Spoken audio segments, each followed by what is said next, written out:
পুরাণ মতে সমুদ্রের নিচে অমৃতের সন্ধান পেয়ে কূর্মরূপী বিষ্ণুর পিঠে মন্দার পর্বত চাপিয়ে রুদ্ররূপী বাসুকি দিয়ে দেবতা অসুর মিলে সমুদ্র মন্থনকালে অমৃত কুম্ভ নিয়ে উঠে আসেন ধন্বন্তরী। পিতার নির্দেশে হীন ষড়যন্ত্রে ইন্দ্রপুত্র জয়ন্ত হরণ করেন সেই কুম্ভ। দৌড় লাগান স্বর্গপানে। গুরুদেব শুক্রাচার্যের ইঙ্গিতে ধাওয়া করেন অসুররাও। পথমধ্যে বিশ্রামের জন্য 12 জায়গায় কুম্ভ নামান জয়ন্ত। তার মধ্যে 8টি জায়গা দেবলোকে আর বাকি 4টি জায়গা এই মর্তধামে। মর্তধামের সেই 4টি জায়গা হল উজ্জয়িনী, হরিদ্বার, নাসিক ও প্রয়াগ। অমৃত কুম্ভ নাবানোর জন্য পবিত্র হল উজ্জয়িনীর শিপ্রা, নাসিকের গোদাবরী, হরিদ্বারের গঙ্গা এবং প্রয়াগরাজের ত্রিবেণী সঙ্গম, মানে যেখানে গঙ্গা যমুনা সরস্বতীর মিলন ঘটেছে। সেই জন্য প্রতি 12 বছর অন্তর অমৃত কুম্ভযোগ ঘটে ভারতের এই 4 পুণ্যভূমিতে। সূর্য ও বৃহস্পতির যথাক্রমে মেষ ও কুম্ভ রাশিতে মিলনে হরিদ্বারে, মকর রাশিতে মিলনে প্রয়াগে, কর্কট ও সিংহ রাশিতে মিলনে নাসিকে, তুলা ও বৃশ্চিক রাশিতে মিলনে উজ্জয়িনীতে কুম্ভযোগ ঘটে।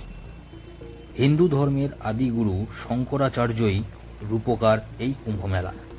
লক্ষ লক্ষ পুণ্যার্থী আসেন দেশ দেশান্তর থেকে এই কুম্ভ মেলায়। আজ হাওড়া ব্রিজ থেকে যাত্রা শুরু করে চলে যাব সেই পুণ্যভূমি প্রয়াগরাজের কুম্ভ মেলাতে। হাওড়া ব্রিজ, আসলে যতবারই এই হাওড়া ব্রিজকে দেখি ততবারই নতুন করে এক আবেগ, ভালোবাসার সৃষ্টি হয় নিজের মধ্যে। এই রকম ব্রিজ সারা বিশ্বে আর দ্বিতীয়টি নেই। যাই হোক, এর সম্পর্কে পরে অন্য কোনো ভিডিওতে কথা বলবো। চলে এসেছি হাওড়া স্টেশনে। ট্রেন থেকে তোলা কাশী বারাণসীর কিছু দৃশ্য স্মৃতি হিসেবে রাখতে চাই এই যাত্রাপথে। এর থেকে কিছুটা হলেও ধারণা পাওয়া যাবে সেখানকার প্রাকৃতিক সৌন্দর্য, ঘরবাড়ি, কৃষিকাজ ও সাধারণ দৈনন্দিন জীবনযাত্রা সম্পর্কে। হাওড়া অথবা শিয়ালদা থেকে প্রচুর এক্সপ্রেস ট্রেন যাচ্ছে এলাহাবাদের উপর দিয়ে। এখানে বলে রাখি, এলাহাবাদের বর্তমান নামকরণ করা হয়েছে প্রয়াগরাজ। এছাড়াও এখন প্রয়াগরাজে কুম্ভ মেলা চলার জন্য কুম্ভ মেলা স্পেশাল প্রচুর ট্রেনও রয়েছে, যে কোনো একটিতে চড়লেই হলো। আর একটু পরেই আমি বলবো সেই স্টেশনের নাম এবং দেখাবো সেই স্টেশনটা যেখান থেকে যে কেউ মাত্র 10 থেকে 15 মিনিট পায়ে হেঁটে পৌঁছে যেতে পারবে কুম্ভ মেলায়। কত সুন্দর লাগছে কাশীঘাট, আর পাশেই কত নৌকা দাঁড়িয়ে আছে সারিবদ্ধভাবে।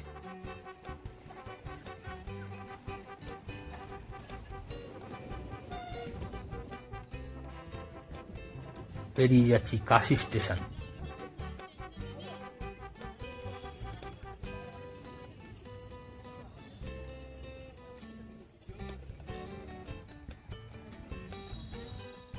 ট্রেন লাইনটা সমতল থেকে অনেকটা উঁচুতে।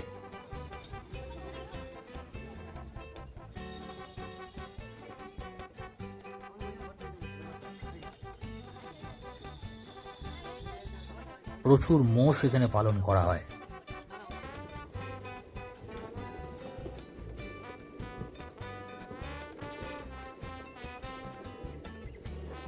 এখানকার ঘরবাড়িগুলো যা দেখছি বেশিরভাগ কোনোটাই বাইরেটা প্লাস্টার করা নেই।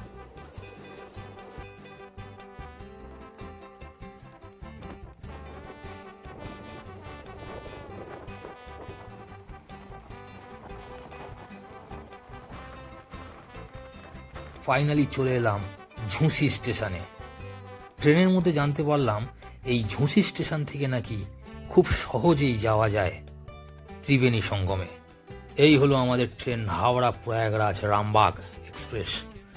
আর এই ব্রিজ দিয়ে আমাদের যেতে হবে ডান দিকে। মাত্র 10 থেকে 15 মিনিটের হাঁটা রাস্তা। এই সব লোক যাচ্ছে লাইন দিয়ে। এইরকম ঢালাই রাস্তা, এই ঢালাই রাস্তা দিয়ে যেতে হবে আমাদের। কিছুটা ঢালাই রাস্তা দিয়ে হেঁটে আসার পরেই পড়বে বড় পিচের রাস্তা। এই দিক দিয়ে আমি এলাম স্টেশন থেকে, আর এই দিকে আমাকে যেতে হবে। এখান থেকে মাত্র 2-3 মিনিট হাঁটার পরেই চোখে পড়বে শাস্তি ব্রিজ। আর এই শাস্তি ব্রিজের উপর থেকেই আমরা প্রথম দেখতে পাবো সুবিস্তৃত কুম্ভ মেলার প্রথম দৃশ্য। ওয়াও, কি বিশাল! ওর পারেই দেখতে পাচ্ছি আরেকটি সুবিশাল ব্রিজ, যেটার উপর দিয়ে ট্রেন চলাচল করে, আর এটার উপর দিয়ে মূলত যানবাহন আর মানুষ চলাচল করে। আর কুম্ভ মেলার পরিধিটা দেখুন কতটা বিশাল আকার। মনে হচ্ছে যেন একটা নতুন আলাদা শহর তৈরি হয়েছে এইখানে। আমি তো স্পিচলেস হয়ে পড়েছি, কত টেন্ট এখানে তৈরি করা হয়েছে দেখুন। ওয়াও!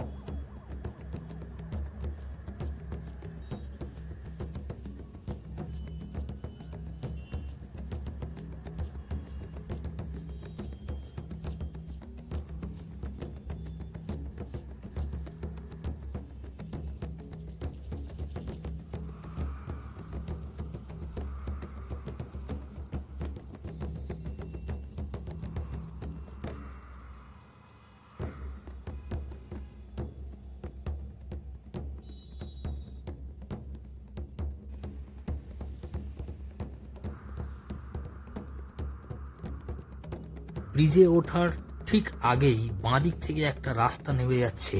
সেই রাস্তা দিয়ে এই দিকের অংশে, মানে গঙ্গার এই দিকের অংশে যে কুম্ভ মেলা চলছে, এই কুম্ভ মেলায় প্রবেশ করা যেতে পারে।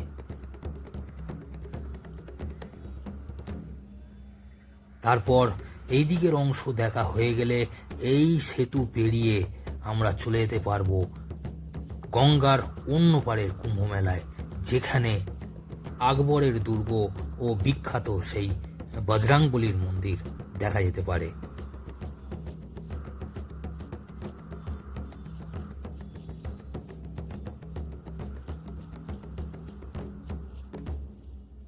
কত সুন্দর বানানো হয়েছে এই ব্রিজ।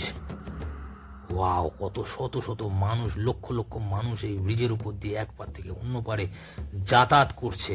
এবং মূলত গঙ্গার এই পারেই কিন্তু যত নাগা সাধুদের আখড়া রয়েছে, সেইগুলি দেখার জন্য মূলত এই মানুষেরা, লাখো লাখো মানুষেরা কাতারে কাতারে গঙ্গা পেরিয়ে এপারে আসছে নাগা সাধুদের সঙ্গে দেখা করার জন্য, তাদের সঙ্গে কথা বলার জন্য, আশীর্বাদ পাওয়ার জন্য।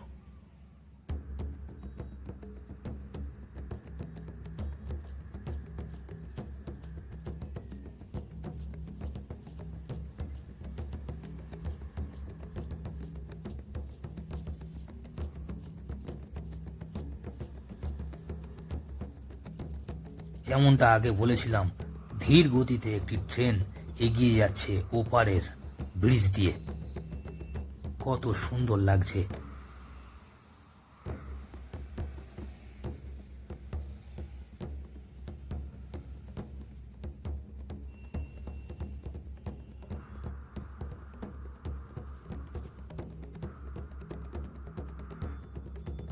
গঙ্গার ওপারে দেখার পর এবার গঙ্গার এপারে, মানে দুর্গের দিকে কুম্ভ মেলা, সুপরিসর কুম্ভ মেলা, কতটা বড় এই কুম্ভ মেলার দৃশ্যটি দেখে আমি সত্যি আপ্লুত, আনন্দিত,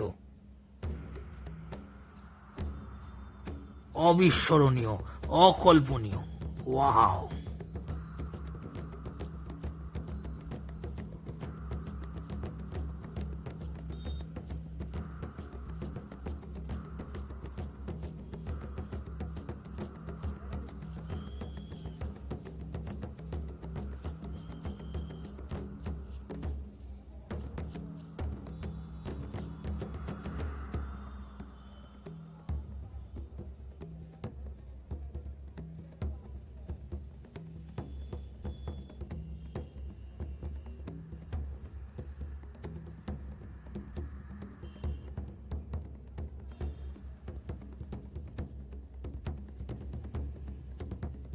এই ব্রিজের শেষের দিকে ডান দিক থেকে কোথাও থেকে একটা রাস্তা আছে, সেটা আমি পরে দেখছি।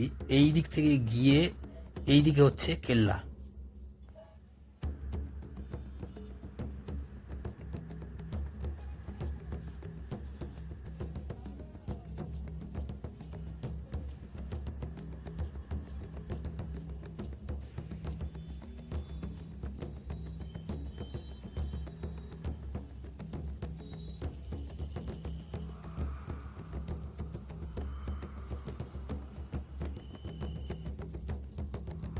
এখানে টোটাল 3টে ব্রিজ আছে, একটা এই ব্রিজটা, একটা ওই ব্রিজ, আর ওপারেও একটা ব্রিজ রয়েছে।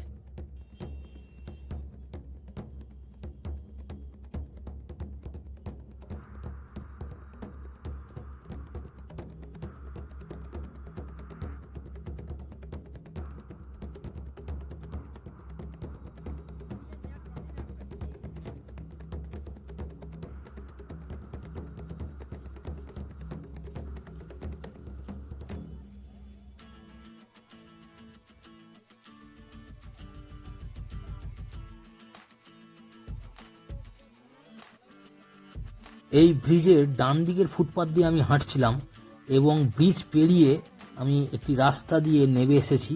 নেমে এসে এবার নিচ থেকে ব্রিজটা দেখছি।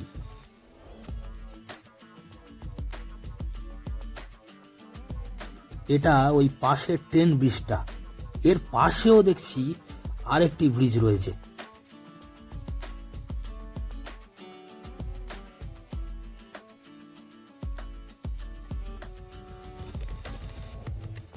ব্রিজের প্রতিটি পিলার কত সুন্দরভাবে আঁকা হয়েছে, সত্যি অসাধারণ।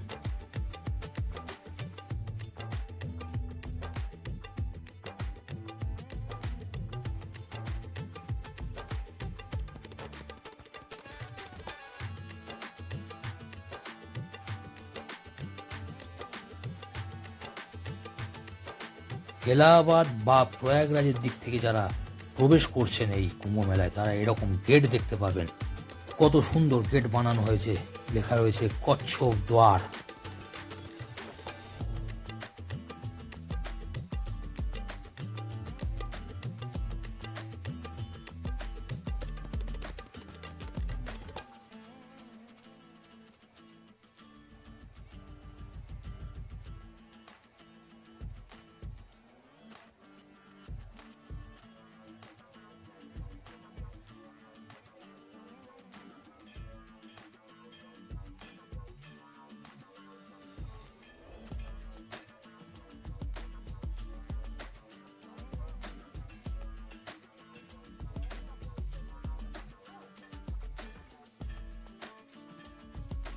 চলে এলাম আকবরের কেল্লা বা দুর্গের একেবারে কাছাকাছি। এর ভিতরেই রয়েছে অক্ষয়বট মন্দির ও সরস্বতী কূপ।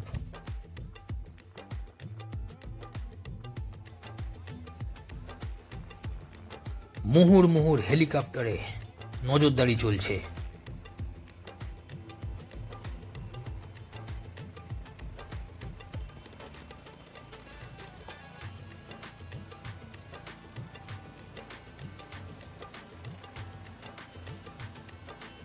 এই কেল্লা এখন ভারতীয় সেনার অধীনে।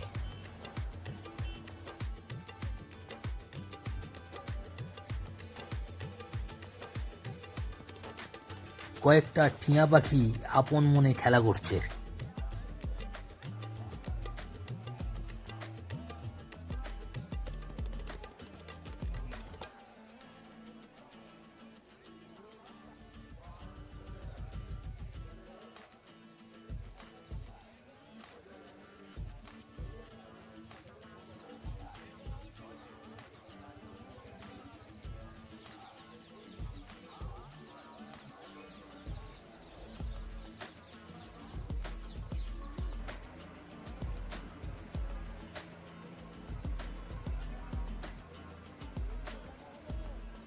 কেল্লার প্রাচীরের গায়েও বেশ কিছু সাধু আস্তানা করে বসেছেন দেখছি।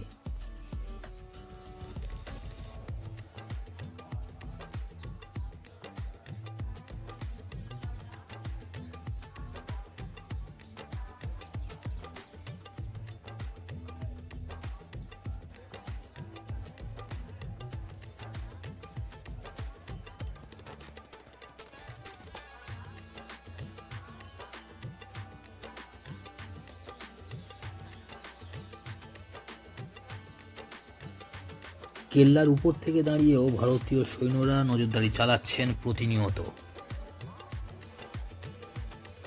কেল্লার উপরে ভারতীয় পতাকা বাতাসের তালে তালে উড়ছে, এটা দেখে মনটা জুড়িয়ে গেল। ওয়াও, অসাধারণ।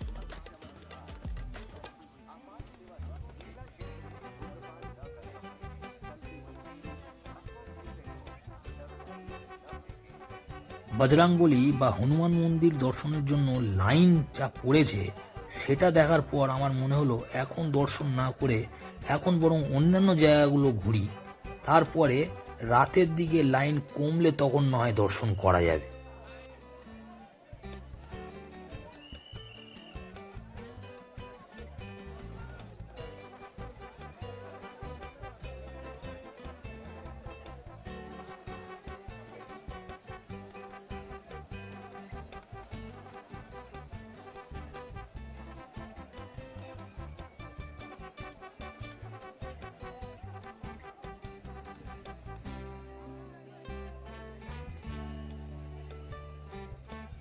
এই সিঁড়ি দিয়ে উঠে আরেকটি মন্দিরে চলে গেলাম, জগদীশ ভগবানের মন্দির।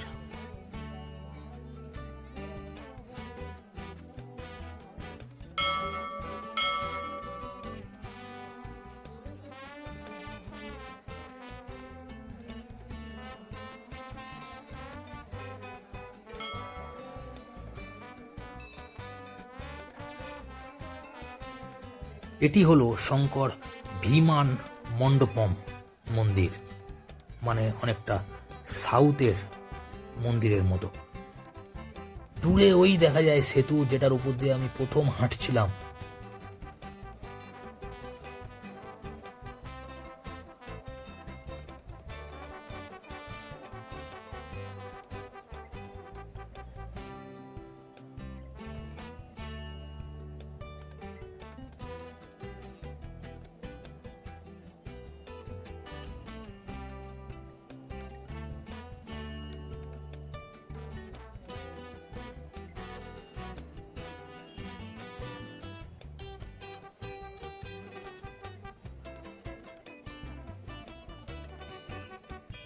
প্রায় সন্ধে হয়ে আসছে, আরতি চলছে চারিদিকে।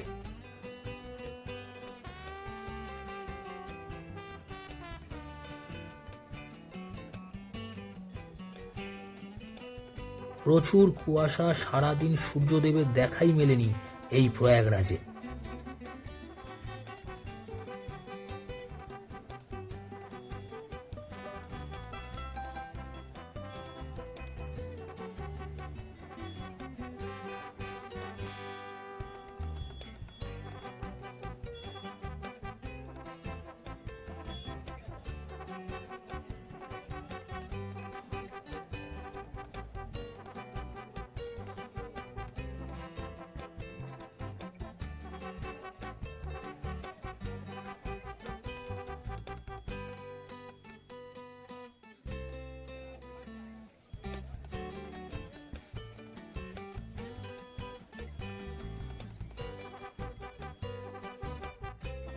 যদি একান্ত ভুল না শুনে থাকি, এটি এক ধরনের ফল, নাম হচ্ছে কন্দমূল, শ্রীরামচন্দ্রের ফল। এই 3টে কুচির দাম 10 টাকা।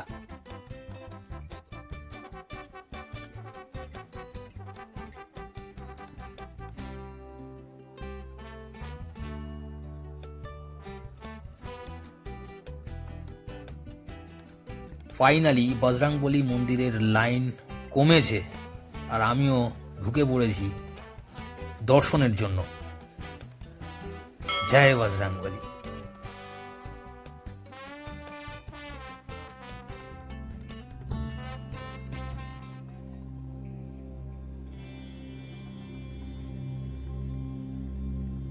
এইরকম লোহার রেলিং দিয়ে ঘুরিয়ে ঘুরিয়ে নিয়ে যাওয়া হচ্ছে, ভিড় এড়ানোর জন্য ঘুরিয়ে ঘুরিয়ে নিয়ে যাওয়া হচ্ছে বজরংবলীর মন্দিরে।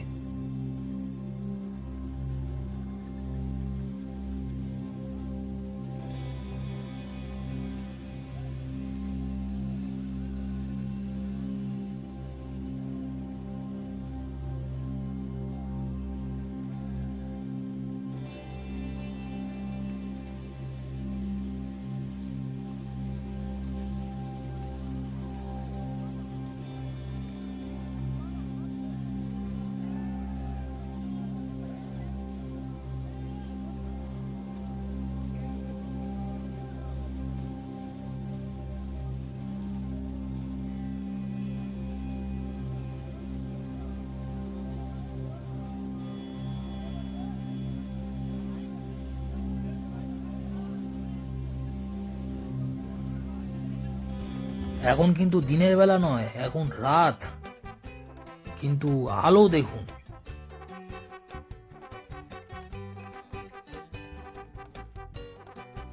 এখানে গঙ্গা আরতি হয়েছিল। এবার চলে যাই স্নান পর্বে।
এলাহাবাদ মানে প্রয়াগরাজ স্টেশনের পথে।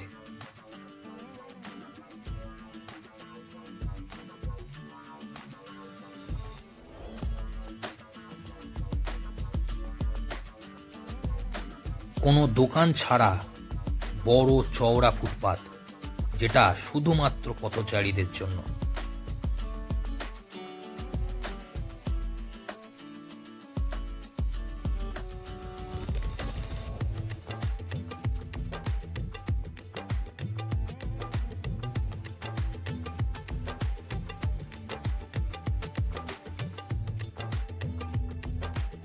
ত্রিবেণী সঙ্গম থেকে টোটাল 8 কিলোমিটার রাস্তা প্রয়াগরাজ স্টেশনের। কিছুটা কষ্ট আর বেশ অনেকটা ভালোবাসা, ভালো লাগা, স্মৃতিকে সঙ্গে নিয়ে অবশেষে বাড়ি ফেরার পালা।